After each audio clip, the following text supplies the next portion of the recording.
होली तो हम सब खेलते हैं, रंग लगाते हैं, नाचते हैं, गाते हैं, घूमते हैं। मतलब होली को हम बहुत अच्छे से एंजॉय करते हैं। लेकिन एक्चुअल में होली शुरू कैसे हुआ था, क्यों मनाते हैं हम होली, इसे जानने के लिए हमें जाना होगा हजारों साल पहले।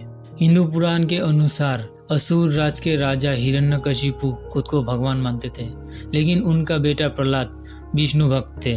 इसीलिए राजा हिरण्यकशिपु अपने ही बेटे प्रहलाद को मारना चाहते थे।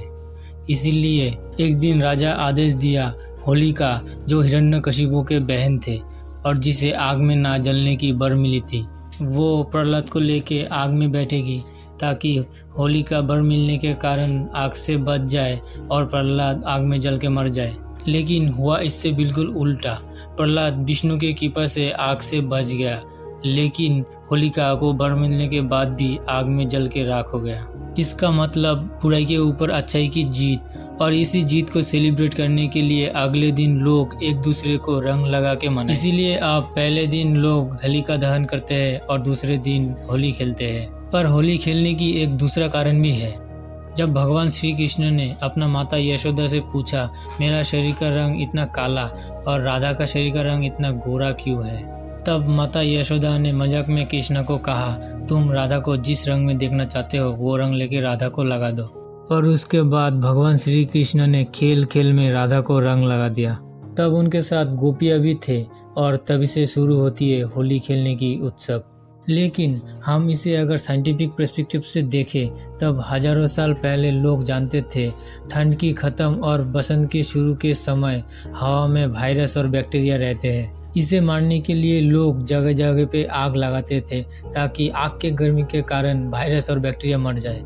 इसे आज हम होलिका दहन के रूप में मनाते हैं। लेकिन होली खेलने के पीछे और एक साइंटिफिक रीजन है, और वो है बसंत के शुरू होते ही वायरस और बैक्टीरिया का प्रकोप बढ़ जाता है, और इसीलिए इससे लोग इन्फेक्टेड ना हो जाए, इसीलिए प्राकृतिक गुणों से भरपूर हल्दी, नीम के पत्ते, पलाश के फूल, चंदन से पाउडर बना के एक दूसरे के फेस पे और बॉडी पे लगाते थे, जिसके कारण आज हम रंग लगाते हैं यानी होली खेलते हैं। इसीलिए पहले जमाने में लोग खुद प्राकृतिक चीजों से घर पे रंग बनाते थे। और होली के दिन पहले लोग सुबह नहा के भगवानों के चरणों पे रंग लगा के उन्हें प्रणाम करते थे। उसके बाद बड़ों के पैरों पे रंग लगा के उन्हें प्रणाम करके निकल जाते थे बाहर दोस्तों को रंग लगाने। और ऐसे पूरा दिन खुशी मनाने के बाद लोग जाते थे भजन सुनने, मन को रिलैक्स करने के लिए, क्योंकि होली के दिन हर एक गांव में भगवान श्री कृष्ण के भजन होते थे। लेकिन इस जनरेशन में होली का मतलब कुछ और ही है। होली को इन लोगों ने एक अलग ही लेवल पर लेके गया है। इनके लिए होली का मतलब है सारा दिन दारू पीना। ये लोग सुबह होते ही पानी पिए या ना पिए चले जाएंगे वाइन शॉप दारू खरीदने, क्योंकि उस दिन अगर इन लोगों को दारू नहीं मिलता तो इनके लिए होली का कोई मतलब ही नहीं। इसलिए उस दिन बच्चों से लेकर बुजुर्ग, पुरुष से लेकर महिला, दारू पीना एक आम बात बन गया है। इसीलिए अगर आप होली का दिन दारू का सेल एक नॉर्मल डे से कंपेयर करोगे तो कई गुना ज़्यादा देखने को मिलेगा आपको। मानो दारू का सेल आसमान छूने लगता है, और ये लोग दारू पी के निकल जाएंगे दूसरों को रंग लगाने, कोई गाड़ी लेके तो कोई पैदल। और दारू पी के ये लोग ऐसे गाड़ी चलाएंगे जिसे देखकर आपका भी दिमाग खराब हो जाएगा, जिसके कारण ये लोग खुद भी मरते हैं और दूसरों को भी मरता है। इसलिए होली के दिन सड़क पे सबसे ज़्यादा एक्सीडेंट भी होता है। और इतने में ही इन लोगों का होली ख़त्म नहीं होता है, इनको तो अभी बहुत कुछ करना बाकी होता है। जैसे सड़क पर चलते दूसरे लोगों को ज़बरदस्ती रंग लगाएगा, बिना मतलब के दूसरों को गाली गलौज करेगा, उनके साथ लड़ाई झगड़ा करेगा।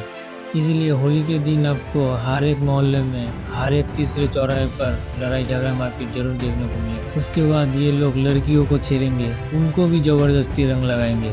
डेटा के अनुसार भारत में होली के दिन करीब 39% वुमेन हैरेसमेंट के शिकार बनते हैं, और इस सब के लिए होली के दिन बहुत से लोग घर से निकलने में भी डरते हैं। मतलब होली जैसे इतना सुंदर एक दिन को इन लोगों ने एक क्योटिक डे बना दिया है। लेकिन ये सब कुछ सरकार को पता है। अगर आप देखेंगे तो कुछ गिने चुने जगह पे ही पुलिस का पेट्रोलिंग आपको देखने को मिलेगा, जहां हर एक मोहल्ले में 5 या 6 पुलिस को पेट्रोलिंग के लिए रखना चाहिए। इसीलिए मेरा सरकार से कहना है, आपका यही एक कदम होली के दिन होने वाले 50% प्रॉब्लम को ख़त्म कर देगा, और बाकी 50% प्रॉब्लम तभी ख़त्म होगा जब लोगों का सोच बदलेगा। क्योंकि लोगों को जानना होगा होली मनाने का असली कारण ही है बुराई के ऊपर अच्छाई की जीत। भगवान श्री कृष्ण और राधा का दिव्य प्रेम और सबके सेहत को अच्छा रखना, न कि इससे बिल्कुल उल्टा लोगों के साथ मारपीट, हैरेसमेंट, खुद के साथ साथ दूसरों को भी प्रॉब्लम में डालना, मतलब होली के नाम पे हंगामा फैलाना। इसीलिए होली खेलो लेकिन शांति और समझदारी के साथ। धन्यवाद।